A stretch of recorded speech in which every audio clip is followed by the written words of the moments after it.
Hello student. आ गया मैं लेकर आपके लिए एक और वीडियो समष्टि अर्थशास्त्र का वीडियो नंबर फर्स्ट। इससे पहले व्यष्टि अर्थशास्त्र के कंप्लीट टॉपिक मैंने करा दिए हैं, चैप्टर नंबर फर्स्ट परिचय, जिसमें आज मैं बताऊंगा समष्टि अर्थशास्त्र का अर्थ एवं महत्व के बारे में। चलिए सबसे पहले समष्टि अर्थ के अर्थ को जान लें। उससे पहले अगर मेरे चैनल को सब्सक्राइब नहीं किया है तो चैनल को जल्दी से सब्सक्राइब कीजिए, बेल आइकन को दबाइए, शेयर कीजिए अपने दोस्तों के बीच में। और हाँ, अपने इंपॉर्टेंट टॉपिक जो आपको पढ़ना है, पूछना है, मुझे जरूर कमेंट बॉक्स में कमेंट कीजिएगा। समष्टि अर्थशास्त्र को, समष्टि यानी कि इसको हम बृहद भी कह सकते हैं या फिर व्यापक भी कह सकते हैं, यानी कि बहुत बड़ा। इसका अर्थ इंग्लिश में बोलते हैं मैक्रो इकोनॉमिक्स, जो कि मैक्रो वर्ड प्लस इकोनॉमिक्स से मिलकर बना हुआ है। मैक्रो का अगर सही अर्थ देखें तो ये ग्रीक भाषा का एक शब्द है जिसका जो बना हुआ है मैक्रोस से। मैक्रो जिसका मतलब होता है विशाल या व्यापक। ऐसे में मैक्रो इकोनॉमिक्स का अर्थ हुआ व्यापक अर्थशास्त्र, यानी कि समष्टि अर्थशास्त्र। इसके अर्थ को हम यूं समझ सकते हैं, इस अर्थशास्त्र के अंतर्गत जो अर्थव्यवस्था की आर्थिक क्रियाएं हैं उनका सामूहिक रूप से अध्ययन किया जाता है। यानी कि अर्थव्यवस्था में ऐसी क्रियाएं जो सामूहिक रूप से उपलब्ध होती हैं, सामूहिक रूप से कार्य करती है, उसका अध्ययन समष्टि अर्थशास्त्र के अंतर्गत किया जाता है। इसको थोड़ा और अच्छे से समझें। ऐसे आर्थिक क्रियाओं के समूह जो संपूर्ण अर्थव्यवस्था को प्रदर्शित करते हैं, जैसे कुल रोजगार, कुल आय, कुल उत्पादन, समग्र मांग, समग्र पूर्ति, विनिमय दर आदि। ये सभी चीजें आपने देखा होगा। कुल रोजगार के मतलब होता है सभी लोगों के रोजगार, हम एक व्यक्ति की बात नहीं करते हैं। कुल आय का मतलब होता है पूरे देश की आय, यहाँ पर एक व्यक्ति की आय की बात नहीं, पूरे देश की आय की बात होती। ऐसे में कुछ समस्याएं ऐसी होती हैं जिनको हम व्यक्तिगत रूप से अध्ययन नहीं कर सकते, उसको सामूहिक रूप से अध्ययन करना पड़ता है। ऐसी समस्याएं जिनका सामूहिक रूप से अध्ययन करता है, जिसके अंतर्गत अध्ययन किया जाता है, उस शास्त्र को हम समष्टि अर्थशास्त्र कहते हैं। ठीक है ना। एच.एम. स्पेंसर ने समष्टि अर्थशास्त्र की परिभाषा दिया है कि समष्टि अर्थशास्त्र का संबंध समस्त अर्थव्यवस्था अथवा उसके बड़े बड़े हिस्सों से है, यानी कि पूरी अर्थव्यवस्था की क्रियाओं के बारे में या उसके बहुत बड़े हिस्से के बारे में अध्ययन किया जाता है। इसके अंतर्गत ऐसी समस्याओं का अध्ययन किया जाता है जैसे बेरोजगारी का स्तर। बेरोजगारी का मतलब जब बात करते हैं तो केवल एक व्यक्ति की बेरोजगारी की बात नहीं करते हैं, ये देखा जाता है कि पूरे देश में कितने बेरोजगार है, बेरोजगारी की दर कितनी है, बेरोजगार का प्रतिशत कितना है। मुद्रास्फीति की दर, मुद्रास्फीति एक व्यक्ति से नहीं होता। मुद्रास्फीति का मतलब समाज अर्थव्यवस्था में वस्तुओं के दाम किस हिसाब से बढ़ते चले जा रहे हैं। राष्ट्र का कुल उत्पाद यानी कि जीडीपी संपूर्ण अर्थव्यवस्था के लिए महत्व है। इन सब चीज़ों का, ऐसी चीज़ों का अध्ययन समष्टि अर्थशास्त्र किया जाता है जो सामूहिक रूप से होती हैं। अर्थव्यवस्था में सामूहिक रूप से ही उसका अध्ययन किया जा सकता है। अब हम बात करें समष्टि अर्थशास्त्र की विशेषताओं के बारे में। समष्टि अर्थशास्त्र की अगर विशेषताओं की बात करें, इसकी प्रमुख विशेषताएं कुछ यूँ 4 पॉइंट हम बता सकते हैं इसमें। समष्टि इकाइयों का अध्ययन। समष्टि अर्थशास्त्र के अंतर्गत समष्टि इकाई जैसे राष्ट्रीय आय, ठीक है, राष्ट्रीय आय है, कुल मांग हो गया, कुल पूर्ति हो गया। ऐसी समष्टि यानी कि जो सामूहिक रूप से पाई जाती है, ऐसी इकाइयों का अध्ययन किया जाता है। संपूर्ण अर्थव्यवस्था, ये जो इकाइयों का अध्ययन किया जाता है, इन इकाइयों का संबंध संपूर्ण अर्थव्यवस्था से होता है। ये व्यक्तिगत नहीं होता है बल्कि सामूहिक होता है। समष्टि आर्थिक चर, इस अर्थशास्त्र के अंतर्गत जो भी चर होते हैं वो उसका संबंध समष्टि से होता है, यानी कि व्यापक रूप से होता है, समस्त अर्थव्यवस्था को सम्मिलित करता हुआ होता है। और लास्ट में है समष्टि उपकरण। इस अर्थशास्त्र के अंतर्गत जो मुख्य उपकरण जिसके माध्यम से समष्टि अर्थशास्त्र का पूरा अध्ययन किया जाता है वो है आपका जैसे राजकोषीय नीति, ठीक है ना। एक देश को चलाने के लिए राजकोषीय नीति बनाया जाता है, ठीक है ना। मौद्रिक नीति, आय नीति, इन सब चीज़ों का अध्ययन समष्टि अर्थशास्त्र के उपकरण के रूप में किया जाता है। अब हम बढ़ेंगे समष्टि अर्थशास्त्र के क्षेत्र, यानी कि समष्टि अर्थशास्त्र का अध्ययन कहाँ कहाँ कैसे कैसे किया जाता है। समष्टि अर्थशास्त्र का मुख्य अध्ययन क्षेत्र इस प्रकार से: आय एवं रोजगार का सिद्धांत। समष्टि अर्थशास्त्र का प्रमुख आय एवं रोजगार सिद्धांत के अंतर्गत, इसके अंतर्गत एक देश के राष्ट्रीय आय या उस देश के जो रोजगार निर्धारण है, इन दोनों बिंदुओं का अध्ययन समष्टि अर्थशास्त्र के अंतर्गत किया जाता है। राष्ट्रीय आय के अंतर्गत जैसे जीडीपी हो गया, एनएनपी हो गया, किस प्रकार से राष्ट्रीय आय का निर्धारण होता है, कौन कौन सी मदें इसमें सम्मिलित होती हैं, या फिर यूँ कहें पूर्ण रोजगार का निर्धारण कैसे होता है, किस बिंदु पर पूर्ण रोजगार जो है निर्धारित होगा, इसके अंतर्गत कौन कौन सी चीज़ें सम्मिलित होती, इन सब का अध्ययन हम समष्टि अर्थशास्त्र के अंतर्गत ही कर सकते हैं। नेक्स्ट पॉइंट है सामान्य कीमत स्तर एवं मुद्रास्फीति। समष्टि अर्थशास्त्र के अंतर्गत एक देश की सामान्य कीमत स्तर का अध्ययन किया जाता है और उसके आधार पर मुद्रास्फीति की सिद्धांत को भी पढ़ सकते हैं। मुद्रास्फीति का मतलब होता है उस देश में वस्तु की जो मांग है उसकी पूर्ति से अधिक होना।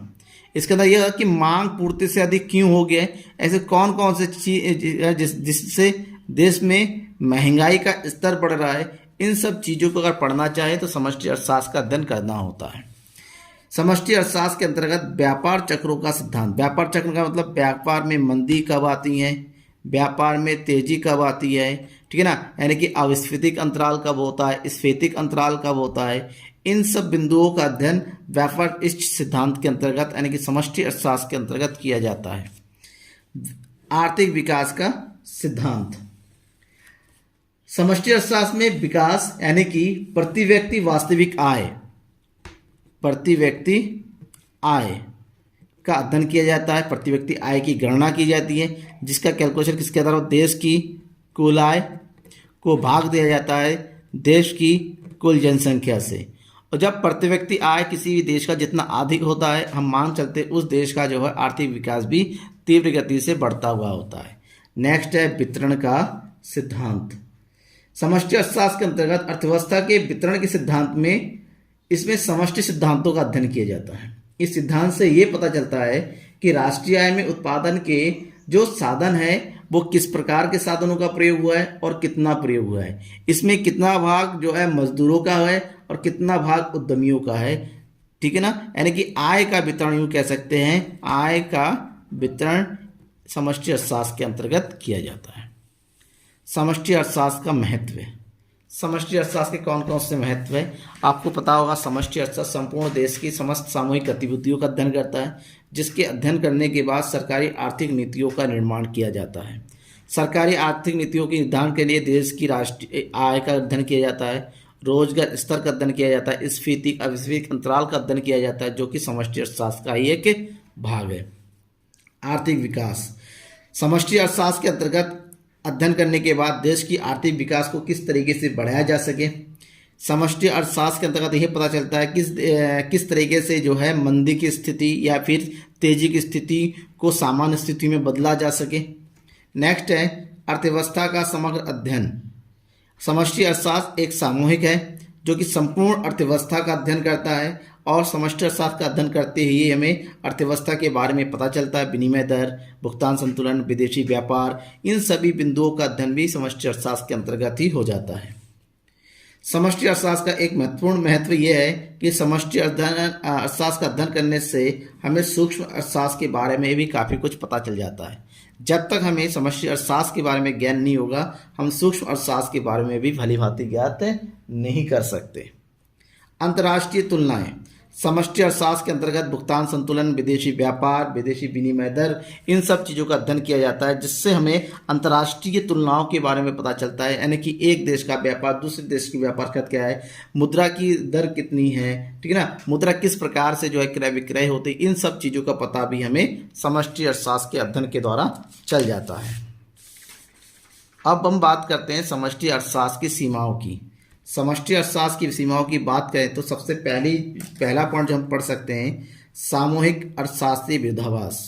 समष्टि अर्थशास्त्र को हम यूँ कहें जब सभी व्यक्तियों के देश में सभी नागरिकों को, ठीक है ना, का योग किया जाएगा तब हमें इसमें से क्या मिलेगा, समष्टि अर्थशास्त्र मिलेगा। तो यहाँ पर एक विरोधाभास ये पैदा हो जाता है कि अगर हम बात कहें कि अगर एक व्यक्ति बचत करता है, समझिएगा यहाँ पर, अगर एक व्यक्ति बचत करता है वो देश के लिए क्या होता है, अच्छा रहता है। लेकिन वहीं पर देश के सारे नागरिक अगर बचत करने लग जाए तो क्या होगा, ऐसे में अगर सब लोग बचत करके अपने अपने बैंक में अपने घरों में पैसा रख ले तो निवेश कैसे होगा। अब जब देश में निवेश नहीं होगा तो देश में उत्पादन कार्य कैसे होगा। यानी कि एक व्यक्ति का बचत करना अच्छा हुआ, लेकिन देश के सभी व्यक्तियों के द्वारा बचत करना देश की अर्थव्यवस्था के लिए नुकसान होता है। तो ऐसे में व्यक्तिगत और सामूहिक दोनों क्या होते हैं, एक दूसरे के विपरीत हो जाता है। ठीक है ना। उसी प्रकार से हम यूँ कहें कि बैंक जमा, बैंक में जो पैसा जमा है, बैंक से अगर एक व्यक्ति ने अपना पैसा निकासी कर लिया, पैसा निकाला तो अच्छी बात है, अपने लिए वो निकाल रहा है। लेकिन उसी समय अगर सभी नागरिक अपने बैंक से पैसा खाते से पैसा निकालने के लिए चला जाए तो बैंक तो ठप पड़ जाएगा। यानी कि एक व्यक्ति का कोई फर्क नहीं पड़ा, सभी व्यक्ति सामूहिक रूप से चले गए तब फर्क पड़ेगा। यानी कि यहाँ पर भी विरोधाभास उत्पन्न होता है। दूसरा, समष्टि अर्थशास्त्र के अंतर्गत व्यक्तिगत इकाइयों का अध्ययन नहीं किया जाता है। यहाँ पर व्यक्तिगत इकाइयों को ध्यान में नहीं रखा जाता है, ये केवल और केवल सामूहिक इकाइयों का ही अध्ययन करता है। और नेक्स्ट मेन पॉइंट हमें अध्ययन करना है, व्यष्टि और समष्टि अर्थशास्त्र में अंतर, क्या क्या अंतर होता है, जो कि एग्जाम में बहुत ज़्यादा पूछा जाता है। कुछ पॉइंट के माध्यम से हम व्यष्टि और समष्टि के बीच में अंतर को पढ़ेंगे। सबसे पहला पॉइंट, व्यष्टि अर्थशास्त्र व्यक्तिगत इकाइयों का अध्ययन करता है, जबकि समष्टि अर्थशास्त्र संपूर्ण अर्थव्यवस्था की सामूहिक इकाई को अध्ययन करता है। व्यक्तिगत इकाइयां जैसे एक व्यक्ति, एक फर्म, एक उपभोक्ता, एक उत्पादक, एक वस्तु की कीमत आदि, जहां पर एक एक चीज़ों का अध्ययन अलग अलग किया जाता है। सामूहिक इकाइयां जैसे देश की सामूहिक रूप से पाई जाती है राष्ट्रीय आय, राष्ट्रीय मतलब पूरे राष्ट्र की आय, कुल रोजगार, ठीक है ना, विदेशी विनिमय दर, भुगतान संतुलन, ये सब जो है पूरे राष्ट्र से संबंधित होता है। व्यष्टि अर्थशास्त्र यह मानते हुए चलता है कि देश में पूर्ण रोजगार की स्थिति है, क्योंकि यहाँ पर एक व्यक्ति का धन होता है और एक व्यक्ति जब रोजगार होता है तो यहाँ पर पूर्ण रोजगार की स्थिति मान ली जाती है, जबकि समष्टि अर्थशास्त्र अपूर्ण रोजगार की मान्यता पर काम करता है। यानी कि देश में अभी भी रोजगार की स्थिति पूर्ण नहीं हो पाई है, ये चलते हुए इसका अध्ययन किया जाता है। व्यष्टि अर्थशास्त्र की प्रमुख जो समस्या है वो है कीमत निर्धारण। इसके अंतर्गत वस्तु की कीमत का निर्धारण किस प्रकार से होता है, इसका अध्ययन किया जाता है, जबकि समष्टि अर्थशास्त्र के अंतर्गत उत्पादन और रोजगार का निर्धारण किस प्रकार से होता है, इसका अध्ययन किया जाता है। ठीक है ना। समष्टि अर्थशास्त्र का अध्ययन करना, विश्लेषण करना सरल होता है, जबकि व्यष्टि अर्थशास्त्र का विश्लेषण करना थोड़ा कठिन होता है, यानी कि जटिल होता है। व्यष्टि अर्थशास्त्र के मुख्य उपकरण है जो जिसके अंतर्गत इसमें अध्ययन किया जाता है, मांग है और पूर्ति है, जिसके माध्यम से कीमत निर्धारण होता है, जबकि समष्टि अर्थशास्त्र का मुख्य उपकरण है समग्र मांग और समग्र पूर्ति, जिसके आधार पर पूर्ण रोजगार या फिर उत्पादन स्तर का निर्धारित किया जाता है। उदाहरण की बात करें व्यष्टि अर्थशास्त्र का, जैसे एक फर्म, एक उपभोक्ता, एक उत्पादक, एक वस्तु का मूल्य आदि, जबकि समष्टि अर्थशास्त्र में देखें तो राष्ट्रीय आय, कुल मांग, कुल पूर्ति, रोजगार, विनिमय दर, ये सब समष्टि अर्थशास्त्र के उदाहरण में आते हैं। Thank you. उम्मीद करता हूँ वीडियो में आपने काफ़ी कुछ सीखा होगा। ठीक है ना। तो चैनल को सब्सक्राइब करना ना भूलिएगा।